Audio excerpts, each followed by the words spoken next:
Hai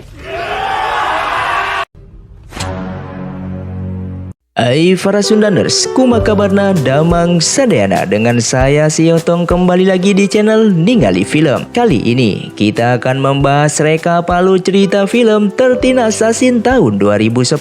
Film ini mengisahkan tentang pertempuran 13 orang samurai dalam menghadapi jumlah musuh yang berkali lipat lebih banyak demi menghapus kekejaman seorang anak raja. Untuk teman-teman yang suka dengan konten di channel ini, jangan lupa subscribe dan nyalakan lonceng notifikasinya. Dengan begitu, kalian tidak akan ketinggalan dengan video terbaru di channel ini. Dan tidak usah berlama-lama lagi, mari kita mulai ceritanya.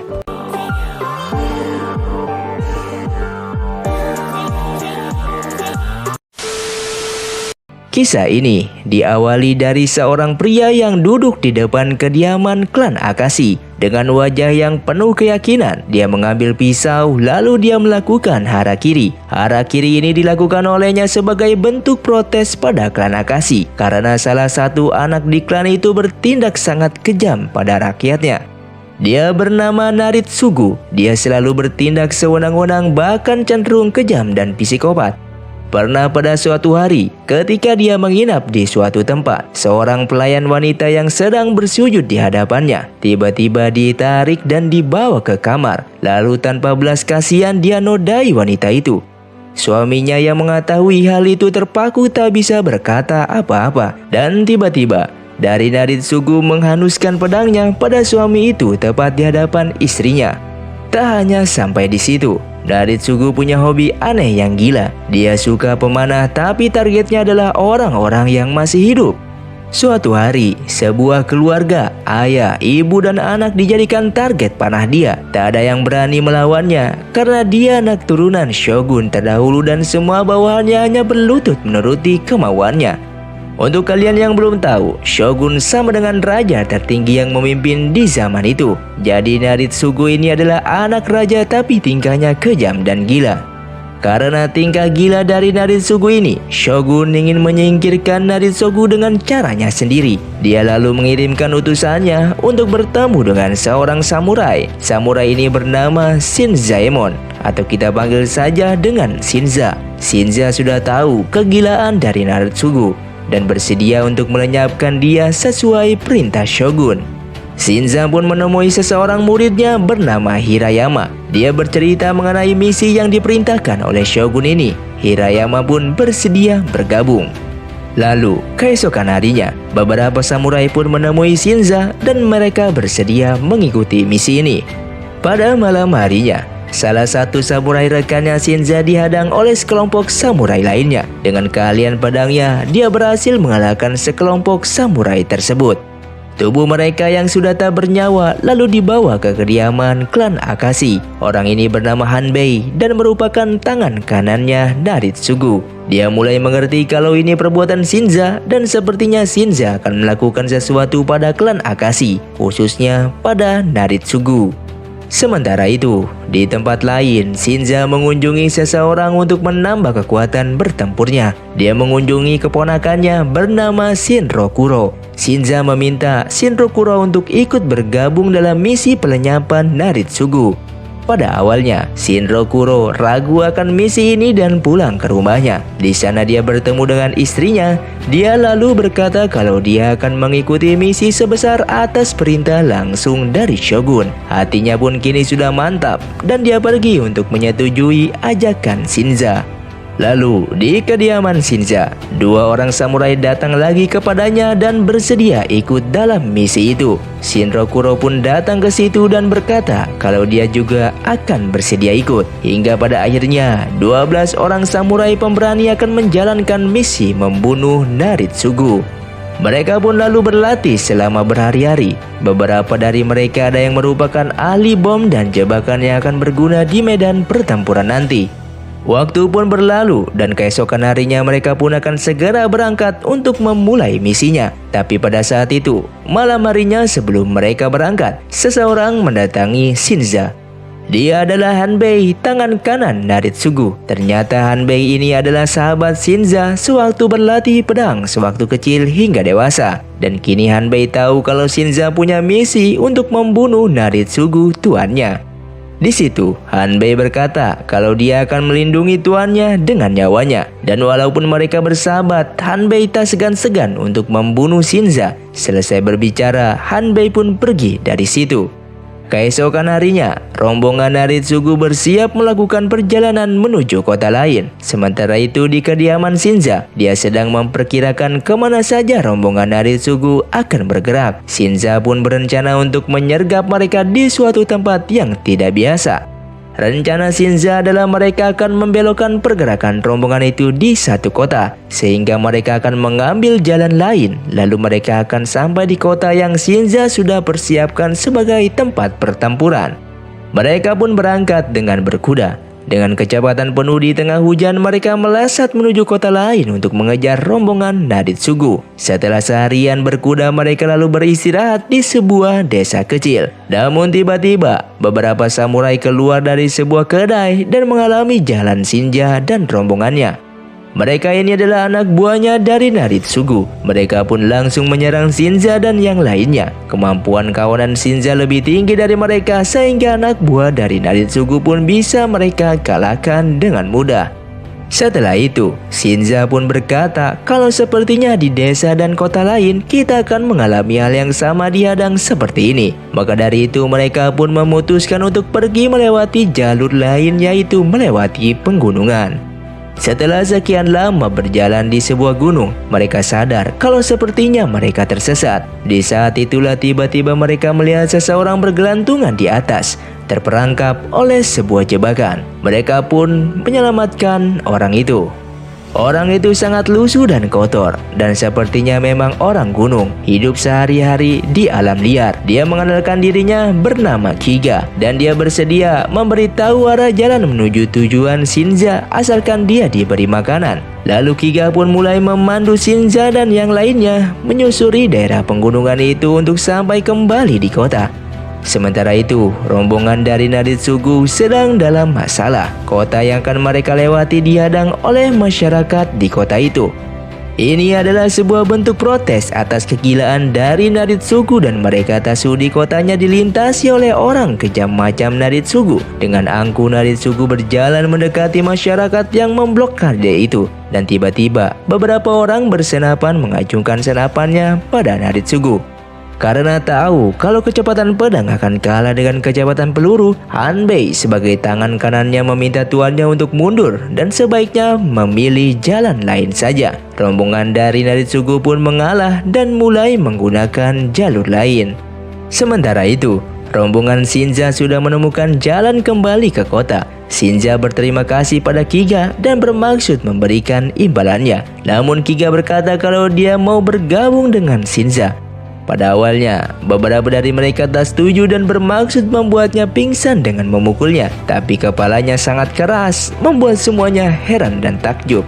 Shinza lalu berkata kalau sepertinya kekuatan Kiga ini bisa digunakan dalam misi ini dan setuju dia bergabung bersamanya. Kini jumlah mereka menjadi 13 orang. Mereka pun melanjutkan perjalanan hingga tiba di desa tujuan mereka. Di sana mereka disambut oleh teman Shinza yang juga seorang samurai. Desa ini adalah desa yang akan Naritsugu juga lewati beberapa hari lagi. Maka dari itu, desa ini disiapkan sedemikian rupa oleh Shinza sebagai tempat pertempuran.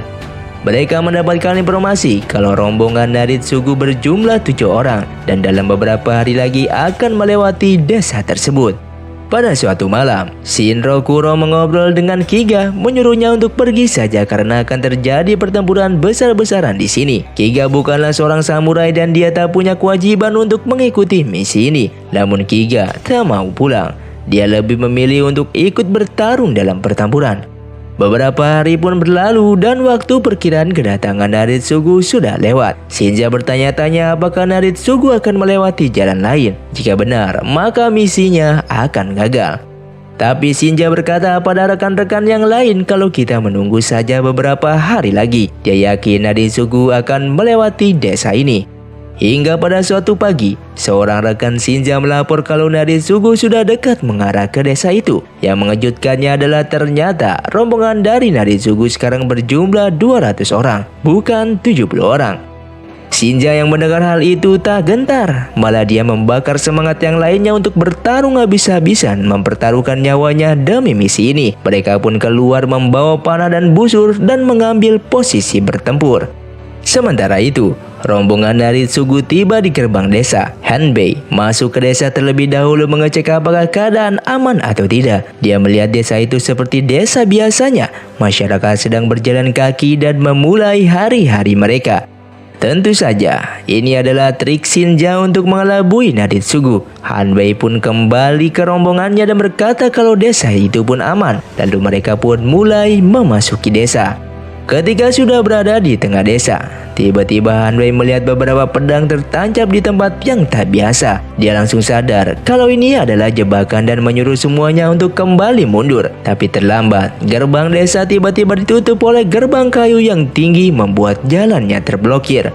Mereka pun kembali ke jalan utama dan berusaha menyeberangi jembatannya. Tapi rekan Shinza sudah siap dengan bomnya dan jembatan itu tiba-tiba meledak membuat jalan terputus. Kini rombongan Naritsugu terjebak di dalam desa, tak bisa keluar kemana-mana. Dalam keadaan terjepit, tiba-tiba mereka melihat kerbau-kerbau punggungnya terbakar mengamuk ke arah mereka. Mereka pun kewalahan dan berlarian, membuat formasi mereka berantakan. Di tempat lain, beberapa bom meledak di jalanan, membuat pasukan Naritsugu berhamburan dan tumbang. Lalu melihat Shinza pada akhirnya bertemu dengan Naritsugu, menyampaikan pesan langsung dari Shogun bahwa dia diperintahkan untuk membunuhnya. Lalu sebuah anak panah meleset ke arah Naritsugu, tapi tembakannya meleset. Para prajurit langsung membentuk formasi untuk melindungi tuannya itu. Panah-panah terus ditembakkan dan para prajurit banyak yang tumbang karenanya.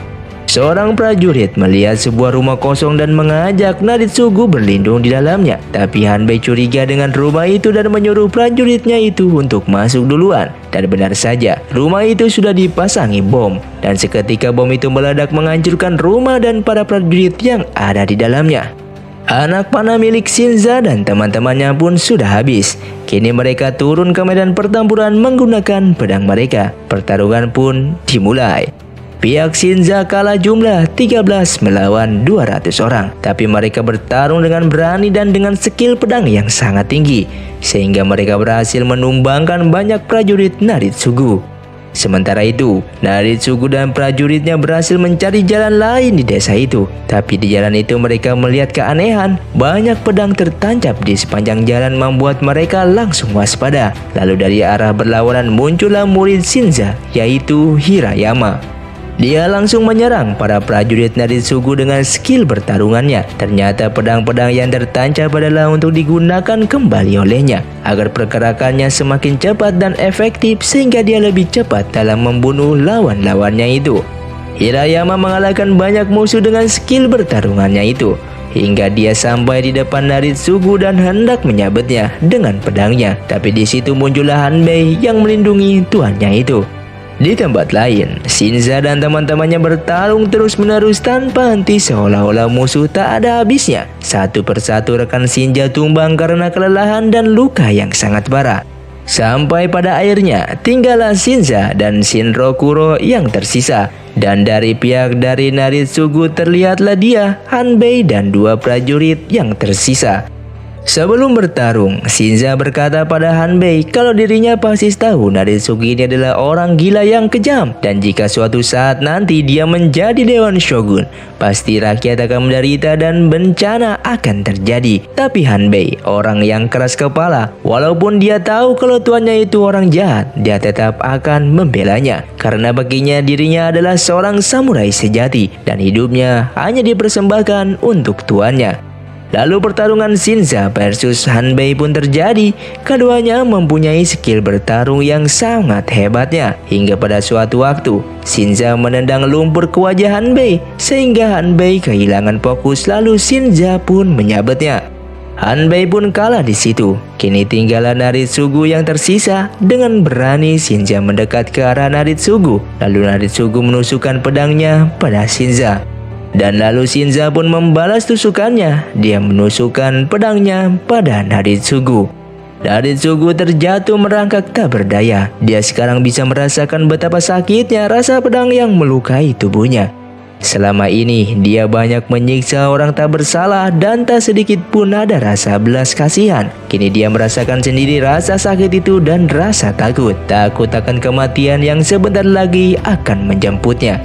Hingga pada akhirnya Naritsugu pun tewas. Shinza akhirnya bisa menyelesaikan misinya. Naritsugu telah dia lenyapkan. Tapi dia sendiri pun sudah kehabisan tenaga dan luka di tubuhnya sangatlah parah. Hingga pada akhirnya Shinza pun tak bisa bertahan lagi dan Shinza pun tewas.